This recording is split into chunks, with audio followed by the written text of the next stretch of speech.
Hello everyone and welcome back. My name is Luca Rioli and this is Italian Discovery.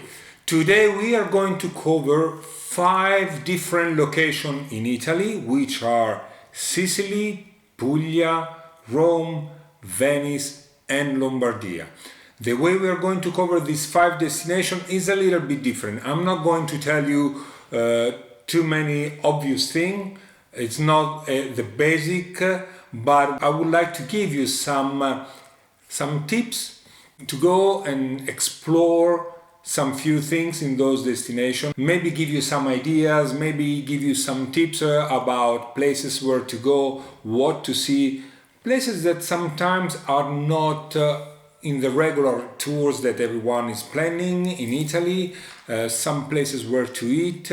So if you're interested in learning more about Italy, so if you're interested about learning more about traveling in Italy, what there is to do and to see, and many other things, either that you are a travel professional or not, subscribe to this channel. Remember to subscribe here, and if you ring the bell, you will receive that update every time we do a new video.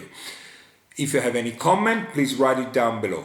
But before we go on, let's roll the intro and I'll see you in a bit.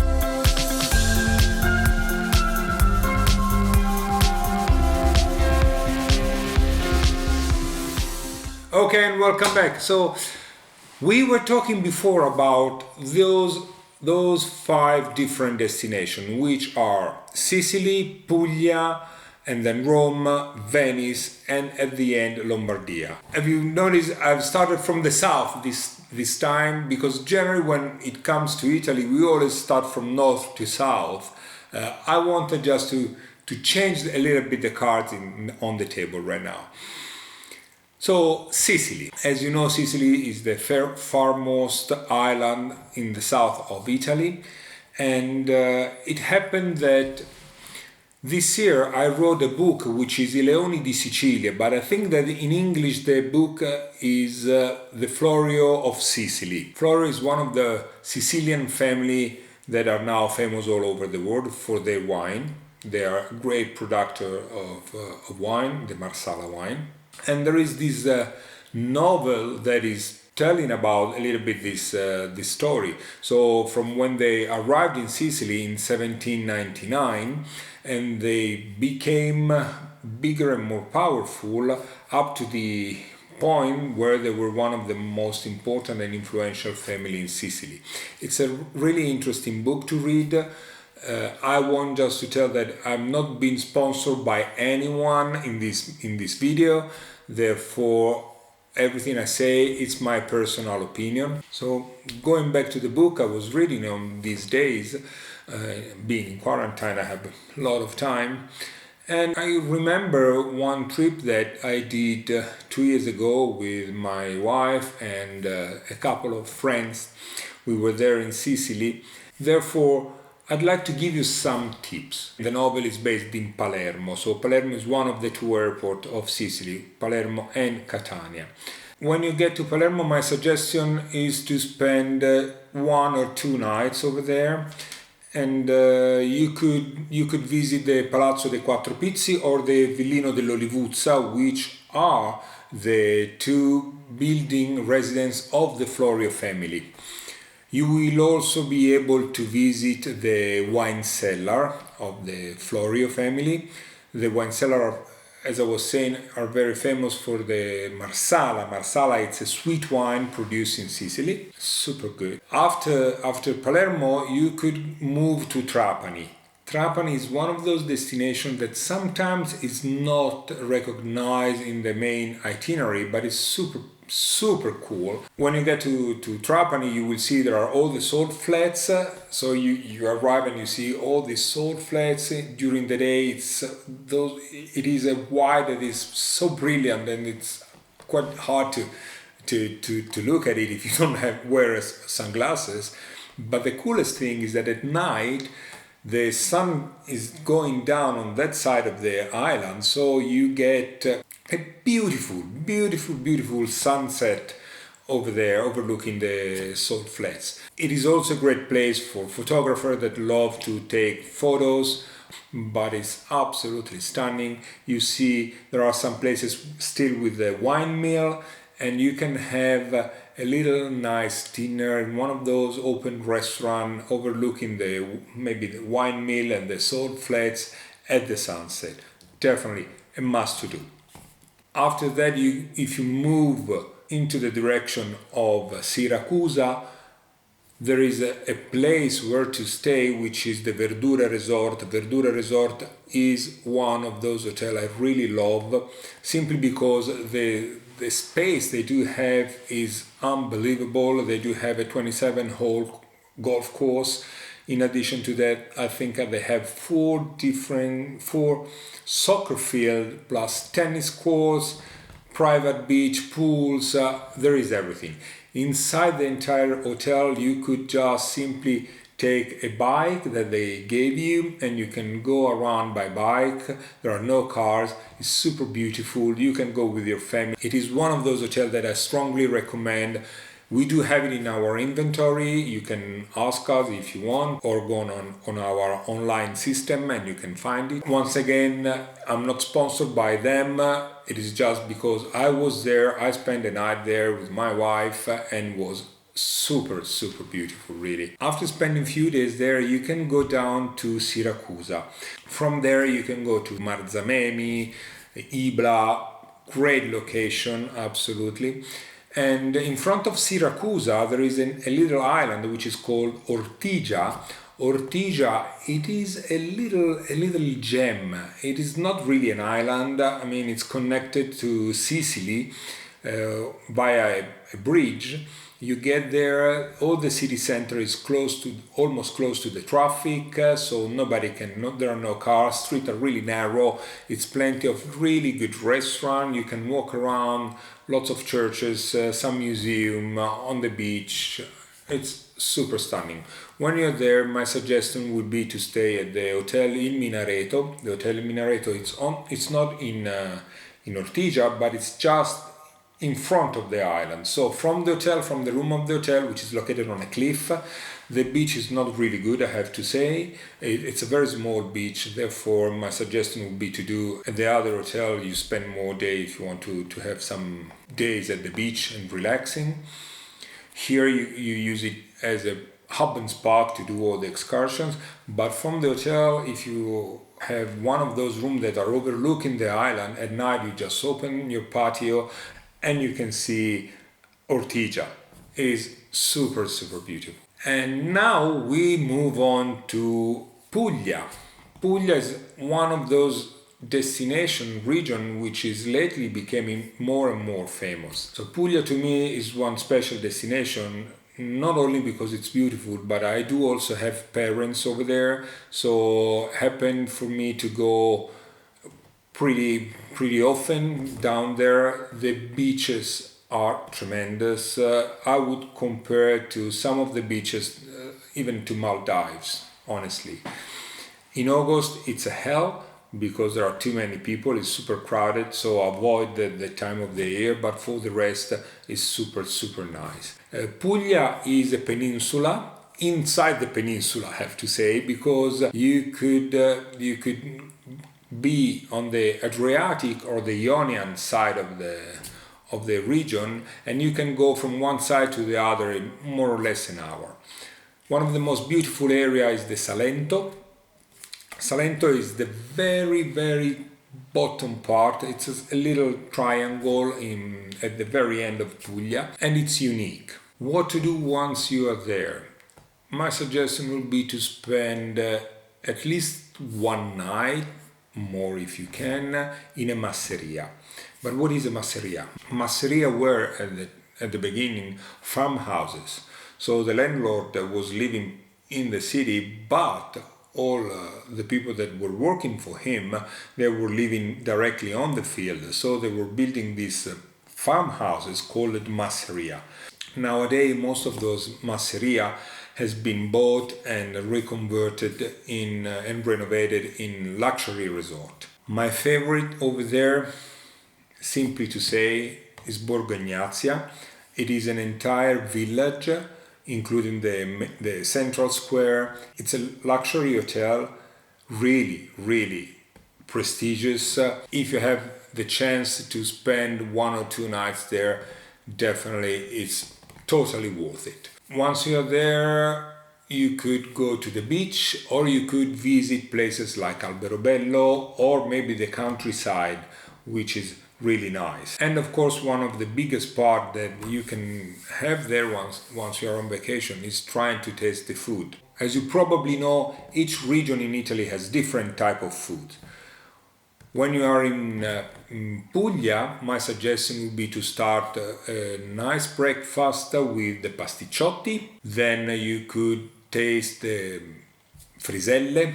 Friselle, it's kind of a rounded bread, like donuts, just to say, covered by tomato, fresh tomato, basil, and olive oil. So delicious. I'm getting starving right now. A nice glass of Negramaro, which is a wine from there. It's absolutely perfect.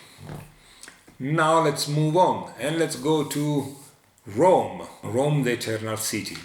Who doesn't know Rome? Everybody that has been in Italy probably has been in Rome, or at least everybody knows about Rome.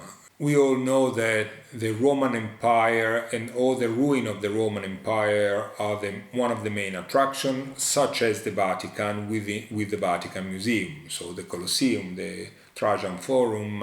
But one of the questions that generally probably you also did when you are there, you go to your concierge is, where can I have a nice dinner tonight? Well, the best place to enjoy a very typical Roman dinner, meanwhile you are walking in an area which is absolutely beautiful, is Trastevere. The word Trastevere comes from the Latin, that means trans Tiberis, so beyond the Tiber, Tevere. If it happens for you to be in Rome around mid-July, you can't miss the opportunity to see the Festa dei Noatri.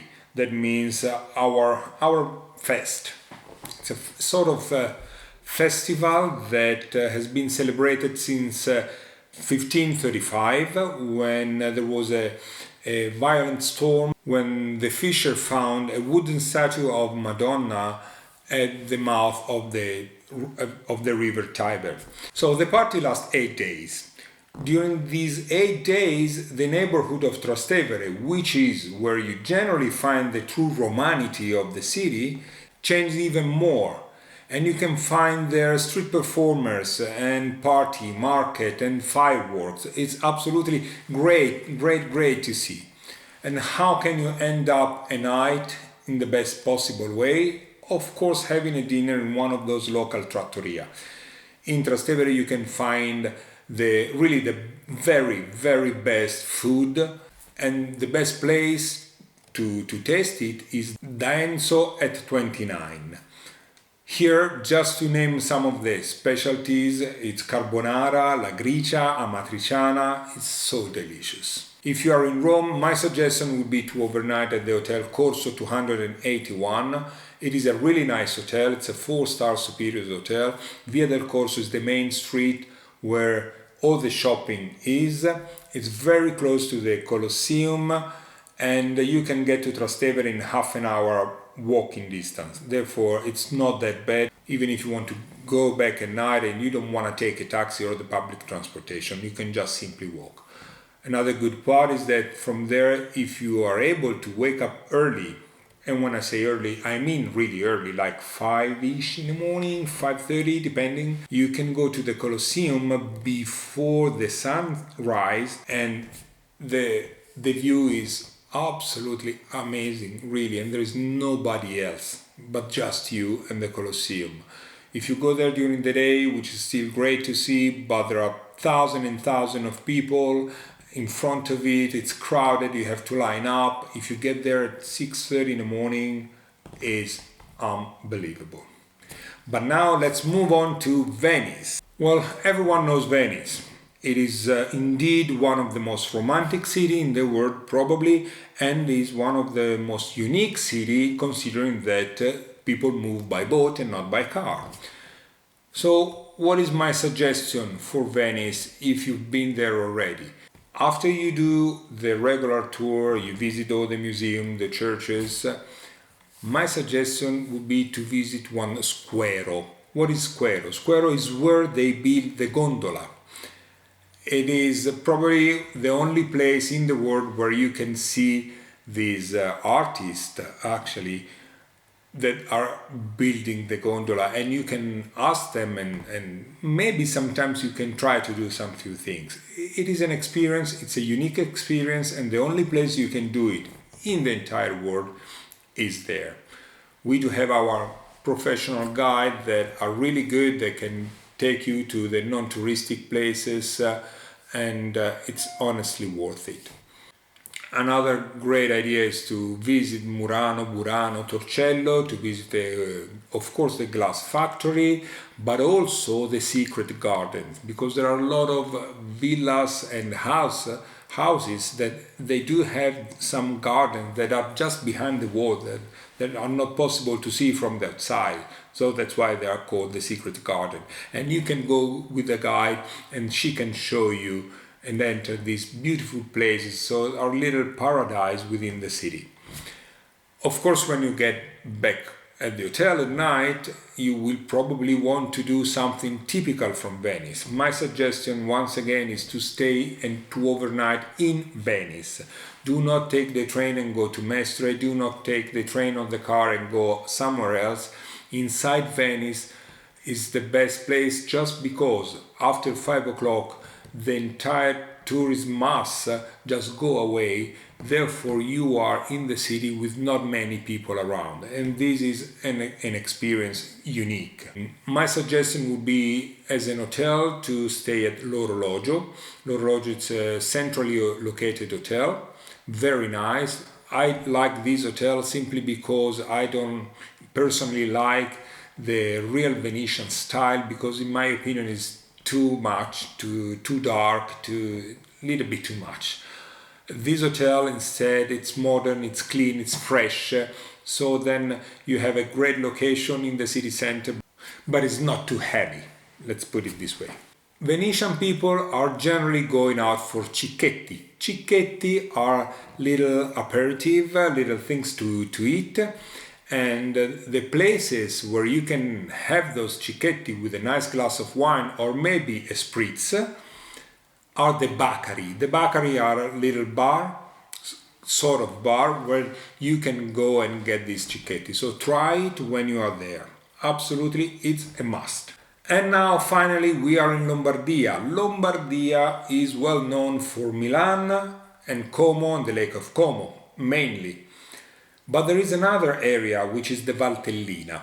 Valtellina is just north of Como, about 90 minutes from the eclectic and super fancy city of Milan. Therefore, it is a great place if you want to do a one-day excursion from Milan or either from Como. Valchiavenna is one of the part of the Valtellina, the most famous Valtellina, and so Valchiavenna is part of the most famous and most renowned Valtellina. The Valtellina is famous for its breathtaking scenery and landscape. Valchiavenna is one of those parts, and it's really beautiful. It's great for a day, especially with the family, with the kids. You are immersed in the nature, and you can get to see maybe the Acquafraggia waterfalls, that is really nice. And once you're there, definitely a must is a visit to the Crotti. What are Crotti? Crotti are natural cavities formed by ancient landslides. Now are some caves, I would say. Many of them has been transformed into restaurant. So you can get into these caves and you could taste a very good meal. Typical of Valtellina is definitely the pizzoccheri alla valtellinese, which is a type of pasta, kind of heavy pasta, I have to say, but delicious. And of course the bresaola, which is originally from there. After a visit in this area, you could go back to Como and relaxing at the lake, or go back to the city in Milan and do some shopping or maybe cocktail time. My two suggestions now for overnight in Como and in Milan. In Como, I would say the Hotel Barchetta. The reason why I like this hotel is because it is located in the city center of Como, just in front of the taxi approach. And if you are there and you overnight there at night, you don't have to take the car, or you are not forced to stay at the restaurant of the hotel, but you can just walk around, do some shopping, and maybe try to look for one local restaurant, which is always a nice experience to do. In Milan, no doubt, is the Townhouse Duomo. It's the only 5 stars hotel. Actually, it's the only hotel located in Duomo Square. So you have to imagine your hotel room with the overview of the Duomo Square. At night, you can have a nice cocktail in your room, or you can have a nice room service in the morning, just opening the windows and see the Duomo. In the morning, there is not many people in the square. You are in the city center. It's absolutely fantastic. But for today, this is everything. I hope to see you on our next video. Remember to subscribe, ring the bell if you want to receive some updates. If you have any comments, or if you want me to talk about something in particular, just write it in the comment, and all our information are in the description. Thank you. Bye.